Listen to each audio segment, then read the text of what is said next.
जोहर का नारा है। पहला वायलन तो है, इसने बोलता नहीं। अरे जय जोहर का नारा है, लड़ेंगे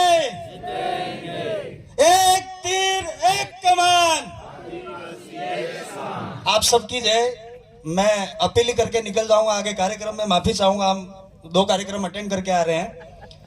कल का दिन बहुत अच्छे से निकालना है। जो लोग यहां तक नहीं आ पाए उन तक सूचना भेजनी है, सिंबल भेजना है, और चुनाव चिन्ह 4थे नंबर पे वो बताना बहुत जरूरी है, क्योंकि 3 नाम है राजकुमार जी के।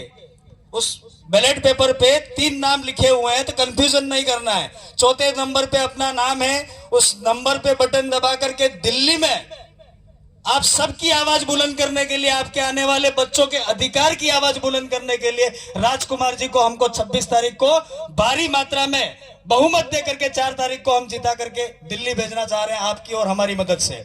मैं आपसे निवेदन करना चाहूंगा, इंडिया गठबंधन की बात आई है, मैं कुआं में बोल करके आया हूं या फिर कह रहा हूं, जितने भी कांग्रेस के लोग हैं वो सब हमारे साथ खड़े हैं। मार्क्सवादी कम्युनिस्ट पार्टी के लोग हैं वो हमारे साथ खड़े हैं। आप पार्टी के लोग हैं वो हमारे साथ खड़े हैं। जितने भी तीसरे मोर्चे के दल हैं वो हाथ मिला करके इस तानाशाही सरकार को, नरेंद्र मोदी को इस भारत देश से बाहर भेजने की तैयारी कर रहे हैं। 10 साल में देश को कहां ला करके खड़ा कर दिया है, ये आप सबको मुझे कहने की जरूरत नहीं है। सोशल मीडिया के मार्फत से आप सबने देखा होगा, उस आदमी ने 15-15 लाख का झांसा दिया। आप सबके खाते में काला धन आएगा, 15-15 लाख आएंगे। आपके जैसे न मेरे जैसे लालच में आ गए, 15 रुपये किसी के खाते में नहीं आए, न जिसके आए हो वो मेरे को नहीं पता। फिर सिलेंडर सस्ता हो जाएगा, देश में पेट्रोल डीजल सस्ता हो जाएगा, एक सिर के बदले 10 सिर काट करके लाएंगे। वो कहने वाले लोगों ने तुम्हारे बच्चों की नौकरियां खाली, फिर भी हमको गुस्सा नहीं आया। 2 करोड़ रोजगार देंगे यूं कहते थे नरेंद्र मोदी जी। आज आपकी 5वीं अनुसूची पे खतरा है, हम लोग आवाज नहीं उठा रहे। यहाँ हमारे कुछ मुस्लिम भाई आए हुए हैं, ओबीसी के भाई भी हो सकते हैं, एससी के भी भाई हो सकते हैं। 370 देश में हटा लिया। जम्मू कश्मीर में जब 370 हट गया, वो वहां की स्वायत्तता का धारा था, उसको हटाया। हमारे देश के लोगों ने तालियां थालियां बजाई। 244 हटेगा तब हम एक होंगे। अब की बार अगर ये लोग सब कह रहे 400 पार, मुझे नहीं पता क्या है 400 पार। मैं तो यही कहना चाहूंगा, 3/3 बहुमत अगर इस देश में किसी दल को मिल जाता है तो संविधान में संशोधन करने का प्रावधान है। अगर इन लोगों ने संशोधन कर दिया तो आपके वार्डपंच से लेकर के नेता तो बनेंगे ही नहीं, लेकिन जिन लोगों को नौकरियां मिल रही हैं, जो लोग रिजर्वेशन आरक्षण के नाम की नौकरियां लेकर के नौकरी कर रहे हैं, उनकी नौकरियां भी खत्म हो जाएगी। मैं तो उन सभी कर्मचारियों से निवेदन करना चाहता हूं जो नौकरी करके टीवी और बीवी में मस्त हैं। बुरा नहीं लगे, चुनाव का मामला, लेकिन कहना बहुत जरूरी है। जिन्होंने बिलों का सर्टिफिकेट लगा करके नौकरी किया है, जो लोग नौकरी कर रहे हैं और इस डूंगरपुर के अंदर मकान बना करके रह रहे हैं, इसलिए कहा है टीवी और बीवी में मस्त है। हमें तुमसे कुछ नहीं चाहिए, हमें तुमसे कुछ नहीं चाहिए, लेकिन तुम्हारे परिवार में एक भाई तुम्हारे जैसा पैदा कर दो, तुम्हारा जीना सार्थक हो जाएगा। ये हम इस मंच के माध्यम से आपसे निवेदन करना चाहते हैं। हम वो लोग हैं जिन्होंने 20 साल पहले समाज का बेड़ा उठाया था, पार्टी 2018 में लाए हैं, लेकिन हमें पता लगा कि मात्र सोशल एक्टिविटी करने से इस कम्युनिटी का, इस देश का भला नहीं होने वाला है। सत्ता के मंदिरों में बाबा साहब के संविधान ने हमें वहां बैठने का अधिकार दिया है। जो कानून पारित होते हैं, राज्य सरकार के थोड़े दिन पहले चुनाव थे, कांग्रेस सरकार ने बहुत अच्छा काम किया, हमने रिपीट नहीं किया उसको, क्योंकि राजस्थान वालों पे तो श्राप है कि बारी बारी बदलना पड़ता है, तो हमने बदल दिया वापस राजस्थान वालों ने। लेकिन दिल्ली के अंदर उन लोगों को राज्यों से कोई लेना देना नहीं है। नरेंद्र मोदी चाहता है कि इस देश के अंदर दिल्ली की गादी हमारे हाथ में रहेगी, तो हम जितने अधिनियम पारित करने हैं वो पारित कर लेंगे। थोड़े दिनों पहले आपके ड्राइवरों वाला कानून आया, एक्सीडेंट वाला, उसके लिए आंदोलन करना पड़ा। जीएसटी के नाम से आया, आंदोलन करना पड़ा।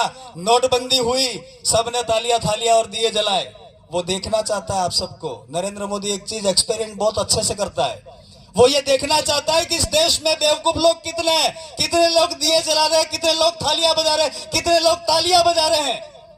कोरोना के अंदर गजब का आदमी है यार, पता नहीं कैसा है। कभी कहता है 35 साल मैंने भीख मांगा, कभी कहता है चाय बेचा, कभी कहता है क्या किया, समझ में नहीं आता। उम्र 73 साल का है, अगर पूरा गिनो तो करीबन 150 साल की उम्र हो जाती है इसकी। मैं आपसे निवेदन करना चाहता हूं, अपील करने की बात करने के लिए आया था, बातों बातों में बात निकल गई। जो आदमी तालियां थालियां बजवा करके इन बेवकूफ लोगों को देखना चाहता था, उसने देखा। नोटबंदी किया, वन टैक्स वन नेशन की बात करता था। आज आप देख लीजिए, माचिस की तिल्ली सुबह जलाते हो तब से लेकर के रात में सोने तक पंखा जलाते हो, उस बिजली में कितना % टैक्स ये देश में जा रहा है आप लोगों का। आप लोग कहते हो सरकार एक काम करती है हमारे लिए, आप जितने बैठे हो इनके नाम का पैसा आपके इस अनुसूचित क्षेत्र के अंदर आता है। हम तो ये कहना चाहते हैं, अगर फ्री में देना ही चाहती है दोनों सरकारें, गठबंधन किया है इसलिए विरोध नहीं करेंगे ऐसा नहीं है। हम तो कहेंगे क्योंकि आप भी सत्ता में बैठे हुए हो। हम तो कांग्रेस को भी कहेंगे, बीजेपी को भी कहेंगे, जहां जहां सरकारें आपकी हैं, अगर वाकई आप इस देश का भला करना चाहते हैं, इस देश के मूल मालिकों का भला करना चाहते हैं, तो एक एक घर के अंदर एक बेटा बीएड करके बैठा है, एक बेटी एसटीसी करके बैठी है, एक बेटी नर्सिंग करके बैठी है, एक बेटा नर्सिंग करके बैठा है। देना ही है अगर फ्री में, तो इन लोगों को नौकरी दे दीजिए। हम आपका धन्यवाद करने के लिए तैयार बैठे हुए हैं। बातें बहुत बड़ी बड़ी कर लेते हैं ये लोग, जुमले बहुत बड़े बड़े फेंक देते हैं। अब जुमलों में आना नहीं है, इनकी झूठे वादों में नहीं आना है। कांग्रेस इंडिया गठबंधन जो किया है कांग्रेस ने और दूसरे दलों ने, इन्होंने एक वादा किया है। हम तो राजकुमार जी के मार्फत से दिल्ली राजकुमार जी जाने वाले, ये तय है, निश्चिंत रहे। 4 से 5 लाख वोटों से अपन जीतने वाले हैं, 4 से 5 लाख वोट, चिंता मत करो आप लोग। लेकिन हम राजकुमार जी के माध्यम से ये कहना चाहते हैं, जो गठबंधन की सरकार ने मैनिफेस्टो किया है उसके अंदर नरेगा की मजदूरी 400 रुपये करी गई है। हम तो ये निवेदन करेंगे राजकुमार जी के मार्फत से कि वहां चाहे राहुल गांधी बैठे, चाहे आपका नरेंद्र मोदी बैठे, जो भी बैठे, उसके आगे टेबल बजा करके ये कहना कि न्यूनतम मजदूरी हमारी इस नरेगा के अंदर 600 रुपया होनी चाहिए। आवास का 1.5 लाख रुपया, वो 5 लाख रुपया होना चाहिए। और 100 दिन रोजगार गारंटी के देते हो, कर्मचारियों की तरह 180 दिन इन लोगों को काम दीजिए और बाकी के दिन घर बैठा करके पैसा दीजिए। ये हम राजकुमार जी के माध्यम से निवेदन करना चाहते हैं। बातें बहुत सी है दोस्तों, मेरी बहनें भाई सब आए हो। ये पहली बार इस भारत देश के इतिहास में डूंगरपुर बांसवाड़ा के लोगों को पता पड़ा है कि डूंगरपुर बांसवाड़ा में भी लोकसभा सीट है। गूंगे बोबड़े जा करके आ गए।